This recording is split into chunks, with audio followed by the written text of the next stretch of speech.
Assalamu alaikum wa rahmatullahi wa barakatuh. Inshallah, if someone who's on can please text and confirm that the audio is clear.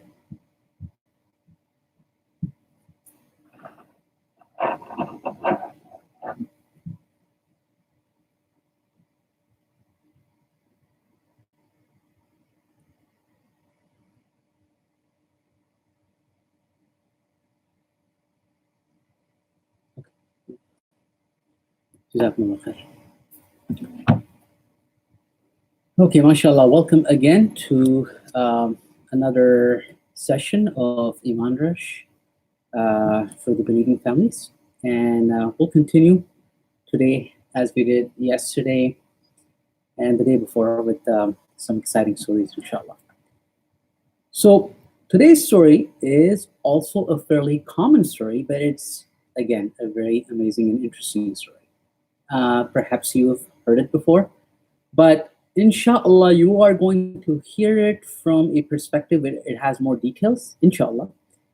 And we're going to talk about the lessons from this story, because this story has amazing lessons.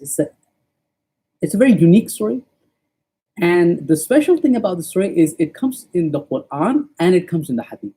So you have two sources for this story, and it also gives two different perspectives. So the story that we're going to talk about today is this amazing story of Sayyidina Musa alayhi salam and Khidr. So if you remember, this is a story that is mentioned in quite a bit of detail in the Quran in Surah Al-Kahf. And then again in Bukhari and Muslim you have the Hadith that also expounds more details with regards to this story. So let's begin. What happens once is Sayyidina Musa is asked by his people, his qawm, Bani Israel.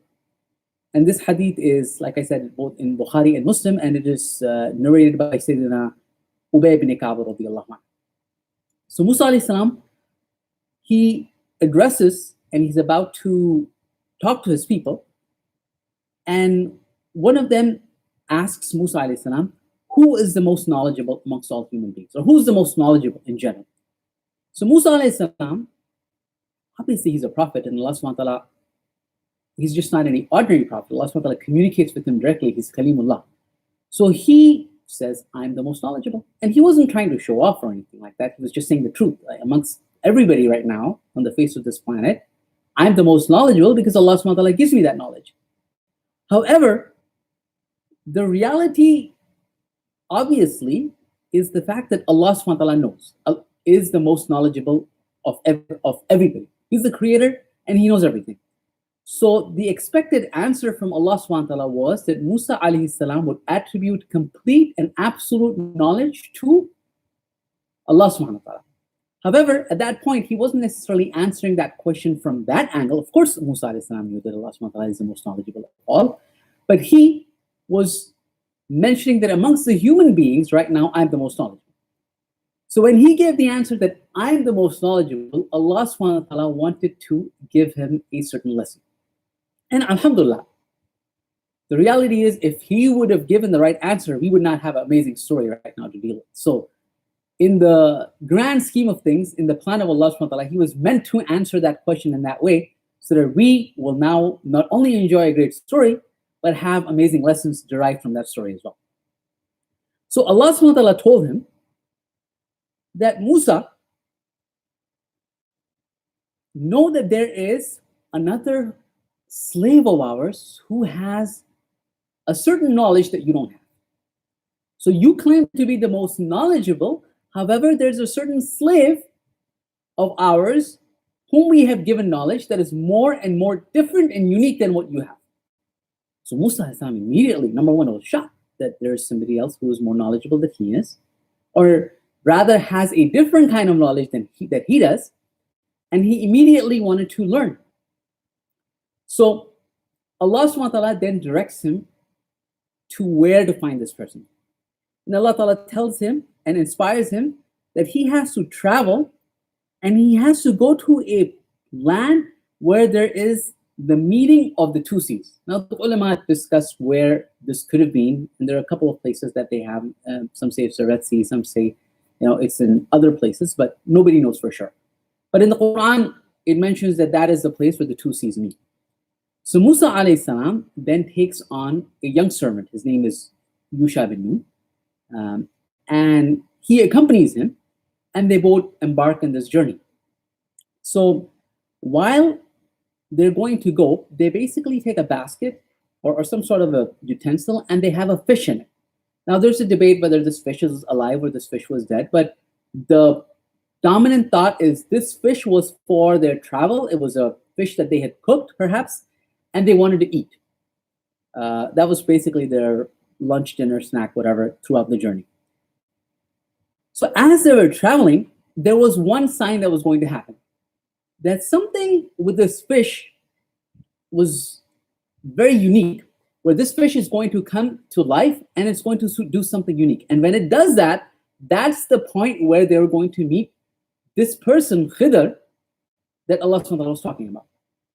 So they basically got into their ship, and then they started traveling. And as they were doing so, they went to a place and they lie down and they rested. Both Musa alayhi salam and his servant, they started resting. Now, when they were resting, this fish that they had with them all of a sudden came to life. And it jumped out of its basket, and then it did an amazing thing is as it went into the water, it made a tunnel within the water. The water would naturally flow and cover the fish completely, but as the fish was swimming through the water, it almost created a tunnel, and the water didn't fill that gap. And this was something unique. So Musa alayhi salam, mind you, didn't witness this. This was just being seen by his servant. And then the servant saw this and he went back to sleep. And then when Musa alayhi salam woke up, he said, okay, let's move forward. So they left that place, and then they went moving forward. And as they kept going forward, Musa alayhi salam finally felt really hungry, and he said, okay, let's bring that lunch out. Let's bring that fish out. Let's eat that. But as soon as he said that, his servant Yusha then remembered, oh, that fish, it just basically jumped out while you were sleeping and it escaped. So Musa alayhi salam said, oh my God, that was the place that we were really looking for. That's exactly the place where we're supposed to be going to meet our servant or the unique person that Allah subhanahu wa ta'ala was talking about. So then they retraced their steps and they went back to the same place where the fish made that tunnel. And there they found Khidr. Now Khidr alayhi salam was a very unique individual. In the sense that Allah subhanahu wa ta'ala had given him a certain knowledge that was very special. Something nobody else had. And it appeared that he worked in very strange circumstances. And as we're going to go and see how the story goes, we realize that his behavior was not necessarily understandable, or at least at the first immediate sight. It seemed very strange to the onlooker. So Musa alayhi salam, he told Khidr that I would like to accompany you and I would like to learn from you. I would like to accompany you and I would like to learn from you because Allah subhanahu wa ta'ala has told me that you have a certain knowledge that I do not possess. So Khidr basically told Musa alayhi salam that I have a certain knowledge that you don't. And you have a certain knowledge that I don't. And therefore, Allah subhanahu wa ta'ala is the one who has perfect knowledge. So Khidr allowed Musa alayhi salam to come with him, to learn with him. However, he said that there's a condition. And the condition is no matter what you see that I do, you are not going to ask any questions. You're not going to ask me any questions. You're going to see that I do some very strange things, but you're going to have to be patient with me. And until I tell you the answer of why I'm doing those things, you're not going to ask me any questions. So Sam said, very good. I will be quiet and I will not ask you any questions. So they started going on. So when they were going and they started walking by the shore of the ocean, they came to a boat. And the people of the boat, they recognized Khidr. Perhaps they knew him from before. And then they let him come on board, let both of them come onto the board, and they didn't charge them. And then when they finished their travel, as soon as they got out of the boat, Khidr did something very strange. He basically took an axe of some kind and made a hole in that boat. So what happens if you make a hole in the boat? It's going to drown. It's going to drown. And Musa alayhi salam sees this. Now, Musa alayhi salam obviously is seeing something very strange, right? He forgets completely that he had promised Khidr that he's not going to ask him any questions. So he said, why didn't you do that? Well, these people essentially did a favor to us, and you caused harm to their boat. And Khidr immediately said, قَالَ إِنَّكَ لَن تَسْتَطِيعَ مَعِيَ الصَّبْرَ. I told you, you're not going to be able to be patient with me. You're going to see me do something very strange, and you're not going to be able to be very patient with me. So when Musa alayhi salam was reminded, he said, give me one more chance. Essentially, he said, look, give me another chance. I forgot. I'm not going to do this again. Let's continue and give me another chance. So Khidr said, okay. So now they move on and they're walking along, and now they see something even more stranger happens. There are a bunch of children playing, innocent young little children playing, and Khidr goes in the middle of that, picks up one child and kills him. Basically just kills the child. This murder just happened right there. Now Musa alayhi salam, and you have to admit, some people say, okay, why was Musa alayhi salam, why couldn't he be patient, right? You could make that argument, but you have to understand, he just saw a person being killed in front of him, and Musa alayhi salam was a prophet. Now he is not going to wait and look and see injustice happening, right? Now he knows that Khidr is functioning at a different level, but still, almost reflexly, he said, you just killed an innocent being. You just took an innocent life. You've done a terrible deed. And Khidr again reminded him, didn't I tell you that you are not going to be patient with me? You can't be patient with me. And Musa alayhi salam said, okay, give me one last chance, the final chance. If after this, I ask you another question, then you can tell me that, you can let me go. Then I won't bother you to let me continue with you on your journey. So he was given one last chance. So there are already 2 strikes, and he's got 1 strike left. And now they went forward. As they went forward, they passed by a certain village. Now the people of this village were very, very mean. They asked them for some hospitality, maybe a place to rest, maybe some food to eat. But these people flat out refused, and they were rude to them. So they just moved on. But as they were going, they saw that there was a wall. Perhaps it was a boundary wall of some kind, a public wall, and that wall was about to fall. And if that wall would fall, then it would basically create a big rubble, right? And it would be difficult for people to pass. So when Khidr alayhi salam, he saw that, he went to that wall, and he had that art with him where he was able to build walls, perhaps. He went to the wall and he repaired it. He completely fixed the wall so that it stands erect and perfectly fine. And Musa alayhi salam saw that, and then he told him, we could have really taken some compensation from the people of the village for this. You did such hard work, and you fixed their wall, and it's their wall.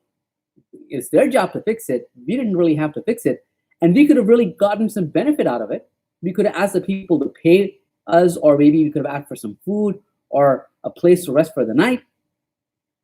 And then as soon as he said that, that was strike 3. Strike 3. Khidr said, that's it. This is where we separate. هذا فراق بيني وبينك. This is where you and I now have to go our own ways. Now, he did 3 different things, right? The first thing that he did was he basically made a big, large hole in a boat, and the people of the boat were nice to him. They gave him a free ride. The second thing that he did was he killed a little child. And the third thing now he did is he did something completely opposite, where and he did a favor on some people who were actually not nice to him. Now, Khidr alayhi salam explains to Musa alayhi salam why he did the things that he did. Why did he do all those things that appeared completely strange and different? And then the first story, he goes back to the first story and he says, remember the people of the boat? The reality behind that was there is a king who rules over those people. And what this king does is he was basically snatching away boats that were in good condition for himself. So he was a tyrant and he just was basically bullying the people and just taking away their livelihood. So what Khidr alayhi salam did was he made a hole in the boat. So when you make a hole in the boat is useless.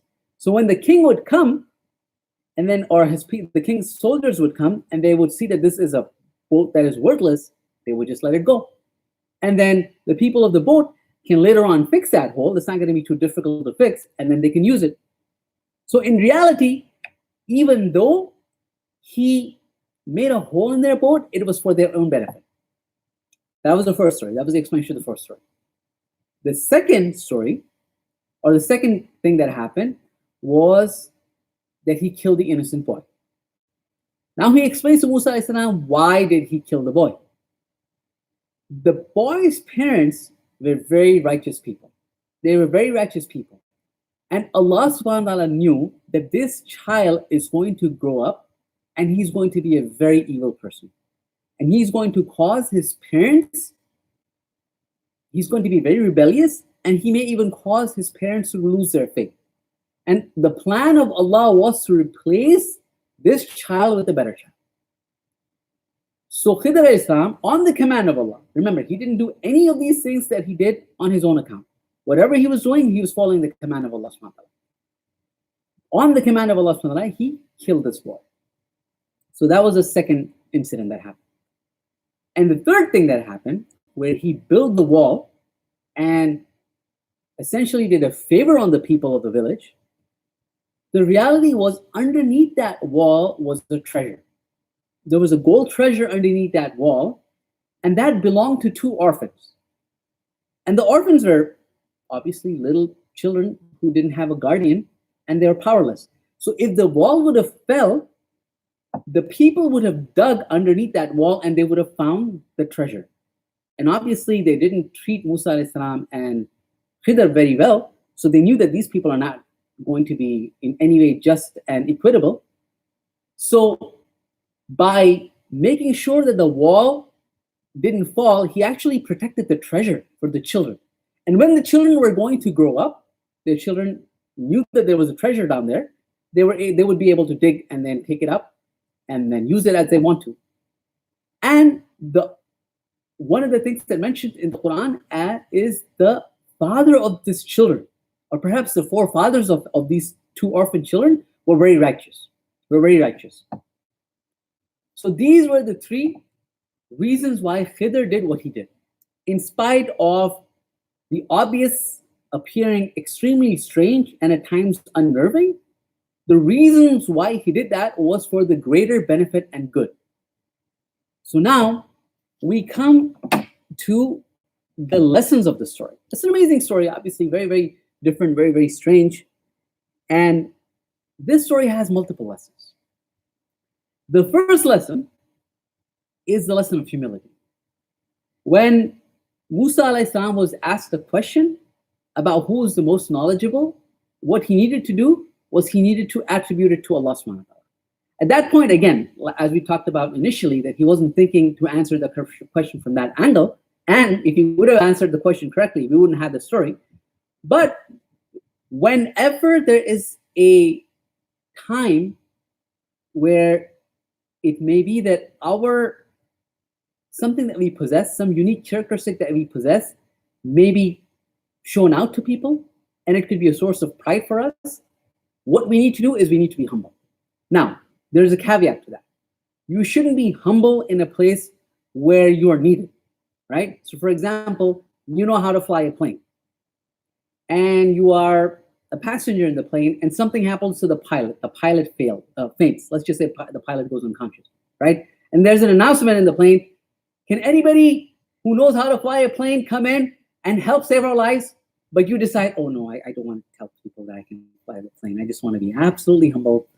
But then, you're not going to be there and nobody in the plane is going to survive, right? So at that point, you need to step up to the game and say, yeah, I know how to fly a plane. Yes, I'm that cool. And I'm going to save people right now. And then you can figure out humility later. So at those points, obviously, you need to show your talent and you need to show whatever gift Allah subhanahu wa ta'ala has given to you. But inside, you need to be humble. Number one, that was the first lesson. Number two, in order to gain knowledge, there's always some difficulty and some travel required. So now Musa alayhi salam is someone who directly converses with Allah subhanahu wa ta'ala. And Allah subhanahu wa ta'ala could have taught him that right there and right away. But yet Allah subhanahu wa ta'ala sent him on a journey. And it wasn't an easy journey, it was a difficult journey. So in order to gain knowledge, in order to gain true knowledge, we have to go ahead and we have to travel. And when we travel with righteous people, with pious people, and we learn knowledge from them, there is always goodness that comes out of it. The third thing is, how do you treat your servants? Now, Musa alayhi salam, if you remember, had a young boy with him who was his servant, right? And he sort of messed up, right? He was supposed to wake Musa alayhi salam and tell him, hey, look what happened. The fish just got to life and it just went away. So that was his job, to wake him up. But yet he didn't do that. But Musa alayhi salam was still very kind to him. He went back again to the spot where he had to go, and he wasn't harsh with him. So what we learn from over here is people who are underneath us, people who serve us, we need to be kind to them. Rasulullah sallallahu alaihi wasallam had a young servant boy whose name was Anas radiallahu ta'ala anhu. And he was so kind to him that Anas radiallahu ta'ala said that the entire time that I was with the Prophet sallallahu alaihi wasallam, he never asked me once, why did you do this or why didn't you do this? That's how gracious and kind the Prophet sallallahu alaihi wasallam was with Anas radiallahu ta'ala. So what it behooves for us to do is people who are underneath us, people who serve us, people who are under our control, so quote unquote, we have to be nice to them. The third lesson that we derive from this is, whenever we want to acquire knowledge, we need to have a teacher. Because not having a teacher and trying to acquire knowledge by yourself can be dangerous. Musa alayhi salam, even though he was so knowledgeable himself, and he was in rank, he was actually higher than Khidr. If you look at the rank of Sayyidina Musa alayhi salam, he was higher, he was a prophet. And there's a debate about the status of Khidr alayhi salam. However, even though he was higher in status, he humbled himself and he went and he learned with him and he took Khidr alayhi salam as a teacher. So that's the third lesson. And it's important to always have a teacher whenever you learn anything, whether it's the thing of the dunya or whether it's the thing of the deen. For example, if you get sick, right, someone needs a surgery, right, and he goes to a person and he says, well, I can do your surgery. Then you can say, okay, what school did you go to? He said, well, I just saw the surgery on YouTube and I know how to take the appendix out. Then you're going to say, well, I'm going to go to a qualified person, right? You don't want a person operating on you who just learned that off YouTube. So just like that, when it comes to deen, when it comes to the knowledge of the deen or the knowledge of the dunya, you really want to go to a person who's qualified before you take knowledge from him. The fourth thing is respect. Throughout the entire journey, Musa alayhi salam was extremely respectful to his teacher. Even though he was questioning when he saw things that appeared to be wrong, he continued to ask for chances. So respect, and Khidr alayhi salam was also respectful of Musa alayhi salam, because he knew that Musa alayhi salam is a prophet, and what he's asking out of pure concern. He's not just doing it for the sake of it. So that was the fourth lesson. And finally, the most important lesson that we learn from this amazing story is, everything is not necessarily always the way it appears to be. As the theme of today's talk was, more than meets the eye. There's always something that that is more than meets the eye. Because at the onset, if you look at the first two conditions, it appeared that it was a bad scenario, right? The people lost their boat and the parents lost their child. However, the reality was, it was good for them. The people were saved from the tyrannical king, and the parents were saved from the rebellion of their child. So even though at the from the surface it appeared that a bad thing happened, the thing was actually good for them. The thing was actually good for them. So perhaps in our lives, sometimes we may think that somebody loses a job, somebody loses a loved one, somebody perhaps is not able to marry the person that they just want to marry, or didn't get a toy that they want to get. Whatever it is, whatever is the case, perhaps there may be some harm in that scenario that we are not able to see. And Allah subhanahu wa ta'ala just takes it away from us. So there is always khair for the moment. There's always goodness for whatever happens for a believer. And then sometimes it appears that something perfectly fine is happening. Like, for example, the people of the village got a free lunch, right? Somebody came in and did all that construction work for them absolutely for free. But the reality is they lost out on the treasure. For them, it was a loss because they lost out on the treasure. But it was a good thing for those two orphans. Those two orphans to whom the treasure actually belonged, it was a good thing for them because they were going to grow up later on in life and they're going to get that treasure. The other lesson we also derive is the Quran talks about the children's father was a righteous man. So if a person is righteous, you see that Allah subhanahu wa ta'ala takes care of his progeny. Even though he may not be physically present, Allah subhanahu wa ta'ala continues to guard over the children and the progeny of people who are righteous. So these were a few stories that you derive from this amazing story that is mentioned in the Quran and the Hadith. So that's the end of the story. And since we have a little bit of time, I was going to share something different, something unique that happened to me. Again, this is by no means going to be in comparison to what happened with Musa alayhi salam and Khidr alayhi salam. But one time I was traveling with a sheikh, right? This was in Africa, and I was traveling with. He was a very, very elderly sheikh, and I was traveling with him, and something strange happened. Right? Again, he didn't kill anybody, so don't worry. But something unique happened that I want to share with you guys. And then I really learned a big lesson from that.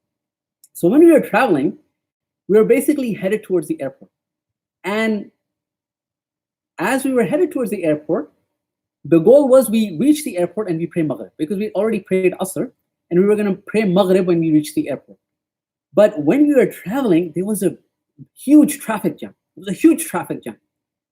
And after a while, it became very clear that we're not going to make it to the airport before Maghrib time. Maghrib time is going to pass and we're going to lose Maghrib. So I'm getting impatient, okay? The sun's set down, it's now dark and Maghrib is just going to go away in a few minutes. So the sheikh is sitting in the back, I'm sitting in the front, and the driver is on the side. And I'm like getting very nervous, right? Of course, the sheikh obviously is worried about the prayer as well, but I did something a little, whatever you want to call it, maybe inappropriate. So I told the driver, without asking the sheikh, I told the driver, listen, Maghrib time is going to go. And in my mind, I'm thinking, I don't know about you guys, I don't want to lose my Maghrib. So the traffic was completely halted, right? It was completely halted and was just moving like really slow. So I thought, I'm just going to jump out of the car. The car's not going to move too far. I'm going to pray 3 quick rak'ah of Maghrib and then run back so the car may have moved like, a couple of feet forwards, and then I can go back and join and sit in the car. So I wanted to do that. And I told the driver this, hey, I'm going to do that. And the driver looked at me like I was crazy. Like, what are you going to do? Are you going to pray in the middle of the road? But, we're in America. We kind of used to praying on the sides of the road, right? For them, they typically, they have masajid over there. So they don't necessarily have to pray on the street or the road, right? As we have to sometimes over here. But anyways, while I was having that discussion with him, the sheikh was in the back, and then he moved in the forward and he said, and I still remember this. He said, Allah will never make us lose our Maghrib Salah. And he said that. And again, I was right there. As soon as he said that, right? As soon as he said that, it was ajib. Almost a path was created within the traffic. As soon as he said that, maybe like within 2 or 3 seconds. And then, like back home, if you guys have seen traffic in India, Pakistan, whatever, they don't necessarily have lanes. As long as you find a little spot in the middle of 2 cars, you're able to get the car in, right? So there was this little path created, and then he just kind of pushed the gas, and then we started moving through all these cars. And then the driver was like, Sheikh, why didn't you say this before? We would have had a path right away. So now he just started going. Now he's like speeding through. And then we find a little highway, whatever, and then we're just going really fast. And then now I'm like, okay. Now in my mind, I'm thinking, okay, now we're in like worse trouble because we're not going to make it to the airport. And now we're basically going. So I don't know what the Sheikh is going to do now. And then the Sheikh sort of looks around and he doesn't know. Obviously, he's also not from that country. He points to a place and he said, we are going to pray there. So he just points to that. And the driver says, okay. And then he stops the car. It's a gas station, right? So when we get out of the gas station, now we need to find a spot to pray, like a corner spot to pray. So the Sheikh goes inside the gas station, and amazingly, the gas station belonged to a Muslim. The gas station belonged to a Muslim, right? And then as soon as we went inside, the Muslim, he saw obviously the Sheikh and me, and he said, Assalamu alaikum, please welcome. And the Sheikh said, we need a place to pray. And he said, he just pointed us to a room, and in that room there was just 2 straight musallas, just set up ready for somebody to pray. So then at that point, alhamdulillah, we went there, we prayed our Maghrib. And now I suddenly became really ashamed. I'm like, oh my God, what did I do? I should have asked the Sheikh. I just sort of, was trying to show how cool I am. I'm just going to pray in the middle of the street, whatever. So, but the Sheikh didn't say anything to me at that point. And then we went to the airport, and as we were at the airport, he called me. And he said, he called me, and he said, at that point, while we were going, and you were worried about our Maghrib Salah, I was worried too. It's not that I was like, yeah, whatever, let's just miss Maghrib and, go to the airport. I was worried about Maghrib too. But alhamdulillah, I was very, very confident that we're going to find a spot to pray. And there was still some time to pray. It wasn't like the Maghrib was just going to end right away. We still had a little bit of time. So the important lesson that I got from there was the Sheikh said, when you do a good deed, whether you're praying or whether you're fasting, remember that good deed that you're doing is from the tawfiq of Allah. You are not doing that good deed yourself. The prayer that you do is not from your own self. Allah subhanahu wa ta'ala gives you that opportunity and that permission and that hidayah to pray. So always remember that in mind. Always have that in mind. And never get arrogant, never get proud if you're able to do a good deed. So that was a little lesson that I learned with traveling with a pious individual. And inshallah, in our lives, if we get a chance to spend some time with pious people, we should do that. Who knows, maybe we get to see something amazing. Probably not at the level of Khidr and Musa alayhi salam. That's just going to be like out of the world, obviously. But we definitely can get some goodness when we are with pious people. So I went a little bit over time today.